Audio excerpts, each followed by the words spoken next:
Yes, we back. Yes. I always say to people that I talk to on this platform that every time, especially those that I will have known before they come onto the platform, that it almost like make me feel very guilty to say, I thought I knew you, but I feel guilty, or, why didn't I provide time to really have this type of conversation, to get to know you better? Yeah, there's a scripture in the Bible that says everything happens at the right time. So I think it is the right time. Absolutely. And I feel very privileged that I could be the one that is hosting you guys. And I feel rich. Every time I finish talking to any one of you, I feel very complete. That, wow, this is how we take each other so lightly. We think we just drop from heaven and we are here in Sandton or Johannesburg. But there's so much behind ourselves that had to take place to be where we are. And we're grateful to you, Sam. Wow, sure. This is great. Wonderful. So, and I assume, so you were one of those privileged people who didn't really have to worry about the struggle of transitioning from tertiary into corporate. I mean, IPM itself, by its own nature, it's right in the middle of corporate sectors. That's it. I didn't even see that until, Sam, I must be honest, when you've done the competency theories, you only become aware of what you don't know or aware of what you know as you go through the journey. So I'm an activist on my own. So because, like I said, when I was brought up and in my formative years, I was not one to sit on the bench. So be it at church, be it everywhere else, I had to be taking part. So as soon as I enrolled at IPM, I went to volunteer at IPM's office, and that's where I met Ray. So, and I remember at the time we still had classes, go IMD, but also IPM hosted, I think they'll do like case studies on quarterly and everything, but I was there almost every month. So I was in Ray's office and said, Ray, please, you've got to provide something for me. And Ray, I said, no, Michael, I don't know. I said, Ray, I don't know what it is, but you are definitely going to make a way for me. And I worked a bit, and maybe that's where I did not even realize that IPM was teaching me part of or introducing me into corporate. Yeah, you and I, we are all from HR background. We can talk the whole day about HR. I still believe that corporates and industry at large, in South Africa specifically, have not really capitalized on the value and the role that HR plays. Absolutely. And it's because, you understand the evolution of HR. We're talking from Dave Woolworth days when you talk about HR champion to now. Thank God for, South Africa, if there's anything we are so good in is our legislation. If you look at the Companies Act these days, you cannot have a good corporate governance if you do not have HR policies and principles. So, but also we as HR professionals, we fail, and we actually perpetuate that lack of respect for us, because when we get to the workplace, we just looked at and we behave like administrators. I refuse to be looked at as an administrator. I'm a strategic partner to the business, and you've got to be making key decisions, and you've got to be making very critical decisions, because if you look at the LRA, it's sitting right on you as an HR business practitioner to say the socioeconomic advancement of our country, transformation of our country, it will only happen through you. So if I don't feel the conviction, Sam, I'm sorry, it doesn't matter how much business can know. Business needs to be guided by me. I'm the HR champion, so I cannot look elsewhere. So yes, it's the industry, it's the country, but us as HR professionals also we face. Do you believe that we need to be challenging each other much more harsher than we have done? Because some of our fellow HR practitioners, they go into organizations that are not transformed, and then they accept to be contained. It goes back to conviction. I think you can challenge them, but if you're not remember, conviction is your innate values. So if you're not challenged, you might change because maybe you start seeing reason, and if you are teachable in spirit, because some people are not teachable in spirit, right? So you might try to challenge them and everything, but most of the time it will be head-on collision, or it will be, okay, let's just comply. But if you understand what it means, the Labor Relations Act 66 of 1995, you understand where it comes from, and it goes together with your values, and it's convicting you, then it's different. But if you're not convicted, yes, some of them you can teach them, you can hold them to account, listen to them, they can cook the books and make it look good. But people in our organization, our labor force will feel it. So I believe that if you're not if you think, just like teaching, if you think that you were not called into HR, please move and give space for people that are called, because this is a calling. And it needs people that are decisive, people that are intentional, purposeful, and call a spade a spade. And your agenda there is just to transform the workplace. Period. Absolutely. Especially in South Africa.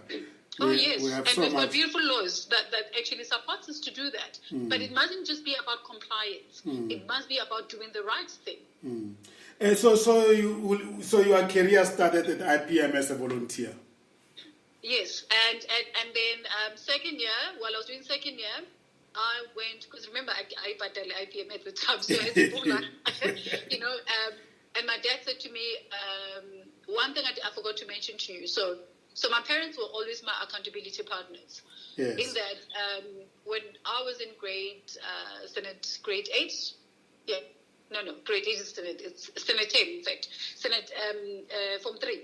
So my stepmom said I should do a collage of where I want to go. And I did that. So they always held you to account of that.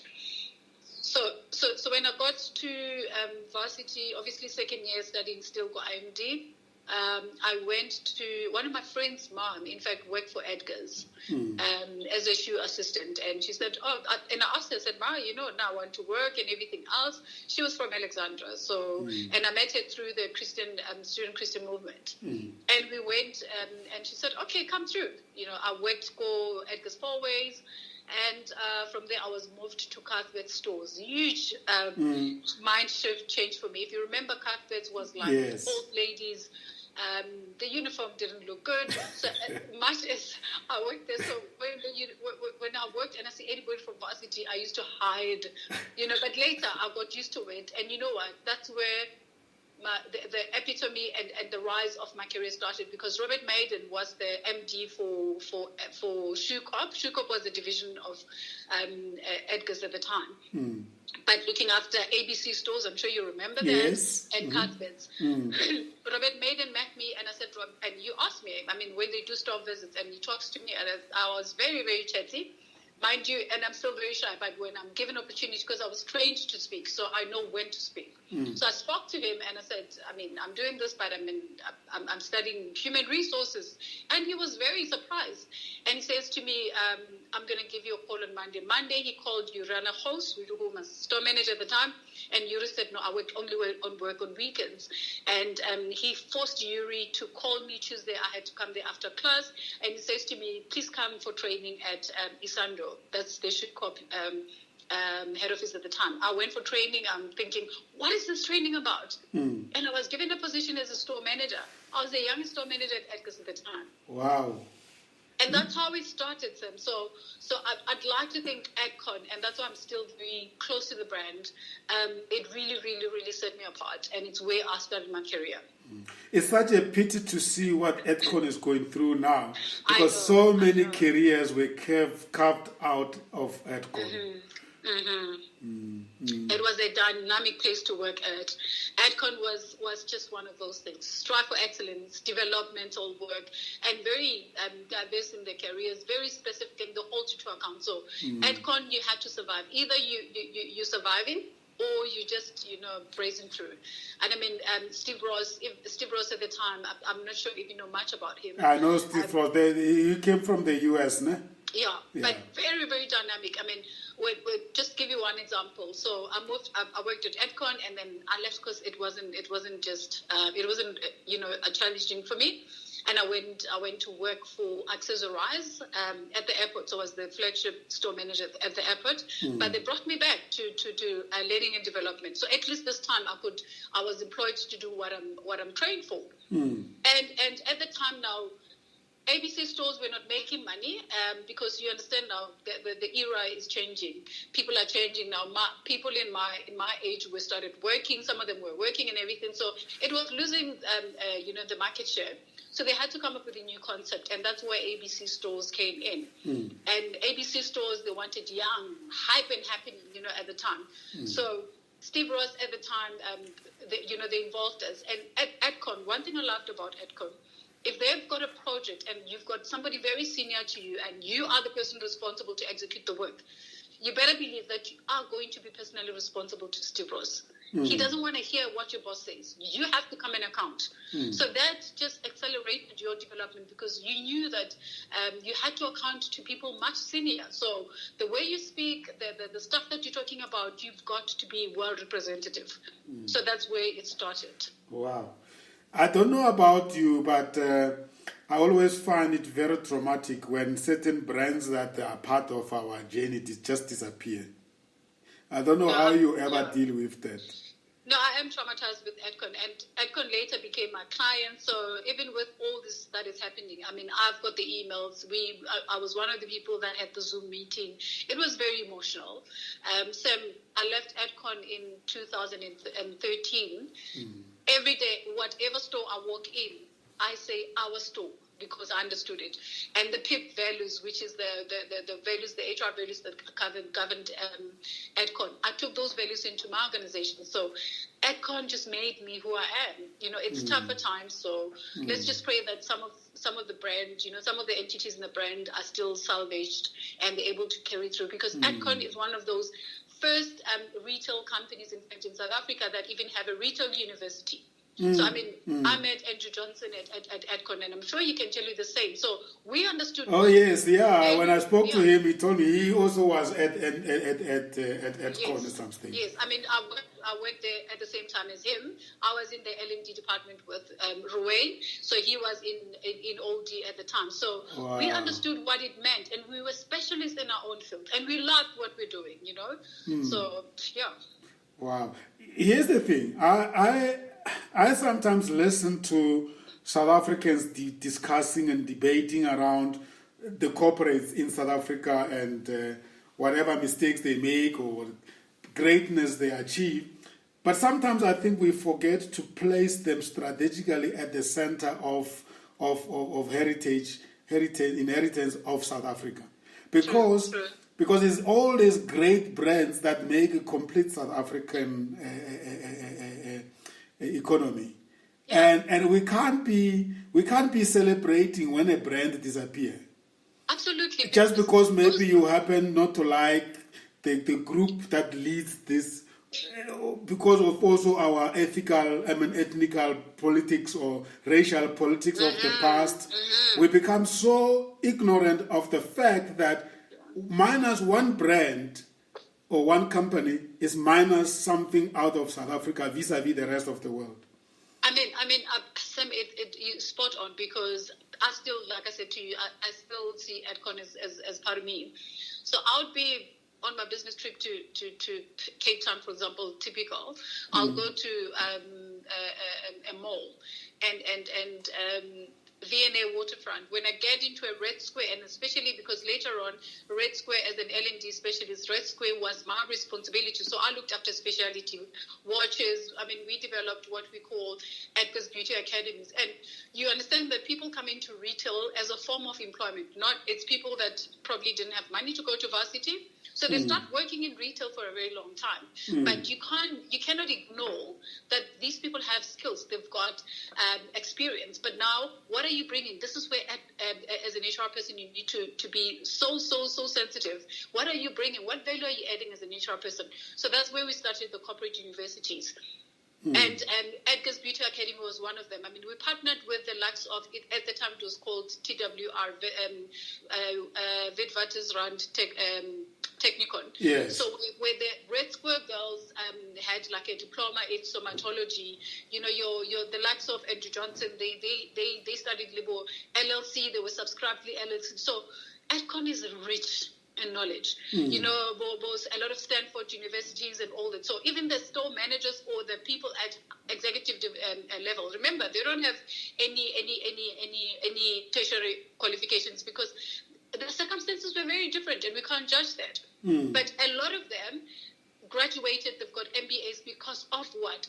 Corporate university. And I can tell you, Adcon was the only one that was doing it at the time. So we cannot be so passive to say Adcon is this color and whatever. So those are very ignorant talks. And I refuse to engage in such because you're not going to get to anything. We need to understand our values. Why are we placed in certain organizations? It's to really serve a certain purpose. And if our purposes are not aligned with what we want, we need to move so that somebody else can fulfill that role. Absolutely. I must tell you, some of us are still traumatized by the demise of our great brand Motorola. I mean, that was my last corporate place, and I still can't believe that Motorola is no more in the old form it used to be. It exists in the US and in China, in other areas, but it was known for mobile phones. Oh yes. You know, and we have the ex-Motorola's group on social media, on LinkedIn, Motorola then and now, and we communicate, and you must hear the people how they feel about this great brand that was their lives, you know, and I was saying to them that in the group that, you know, this is a good thing to relive the memories because that is who we are, and that's exactly what this platform is about. We cannot shy away from what happened to be where you are today. The more you talk about it, the more you reconnect. Beautiful. But that topic is another topic for another day. To say that the brands represent the country. And minus one, that's why what is going on at SAA pains me, not because it's a government-owned business. Just the brand SAA. You know, when you are in London or in Frankfurt or in New York and you see South African Airways taking off, you feel like it. You know that feeling. Oh yes, I know. You know, Kwang, and you see it, and you feel like, wow, this is home. This is home. I used to see I used to go into Lagos, and when SAA takes off in Lagos, you know, it's one of the big airlines in Africa. SAA, Air Ethiopians, and Air Kenya. When those take off, or Air Egypt, you feel like the continent is happening. Absolutely. Now imagine the continent without South African Airways. I know some people will not agree with me, but I said, this cannot be allowed to go down. No. Then we must pray, and we must also do all that we can in order to salvage. And people are saying that we must form a new airline. It will never be SAA. It will never be the same. Anyway, but I think the purpose of this dialogue is also really recognize the heritage, the inheritance that we have. So how long were you at Adcon? Sure, it's a very long time. So you think about 1998 until 2013. And this is so funny, Sam, by the way, I have never went to go look for a job in my entire life. As I still believe, remember, so I've just recently enrolled for my MBA, which I'm enrolling for the third time, by the way. Wow. So I hope that finally I can... Ultimately, you'll get it right. Yeah. So, and it's because at Adcon there was like so many opportunities to learn the business environment, because I always knew that I wanted to be an entrepreneur and learn the HR, be a center of excellence. I mean, you remember those days where we had HRS and COEs. So it was for me to understand the ETDP environment and blah, blah, blah, the systematic changes. So one of the days I was attending a function at one of the hotels in Rivonia. So we were just doing a group work and everything else. And there was a lady from IBM that I spoke to. She was in a group, and we did the group and everything. And I was always the youngest. I don't know why. In HR, I've always been the youngest. Yeah. And so I was sitting there with the lady, Debbie, and we did whatever we did. Monday, Debbie, obviously we exchanged emails at the time. I mean, we didn't have cell phones. I think we had, but they were not as prevalent. So she sent me an email. She said, Rahab, I actually have a position for you. I said, what, me? IBM? I'm a retailer through and through. And she says, no, I think, you can do I mean, it took 2 months months for the poor lady to convince me to come on board. So I finally went to IBM, and that's where the consulting environment career started. So I was placed at City of Joburg, looking after L&D. Obviously, it was. I don't know if you remember the first SEP integration project that they had. They called it Project Pagama. So yes, then I remember those years when everybody was taking SEP on there. These huge project teams. The E-native system, Amos Masondo was still the mayor at the time. So it was quite, and it only dawned on me later on to understand the role that I was in. Not that I took it lightly, but to understand the magnitude of the role that I'm in. So I was placed at a client doing all this, learning your Lean Six Sigma with all the banks and all that. So that's where I was doing a lot of my consulting career. Again, while I'm there, I was placed at a bank. I don't want to mention the name. And then the client says to me, Rahab, no, I like you. I think you should come on board. I'm like thinking, it's only 2 years.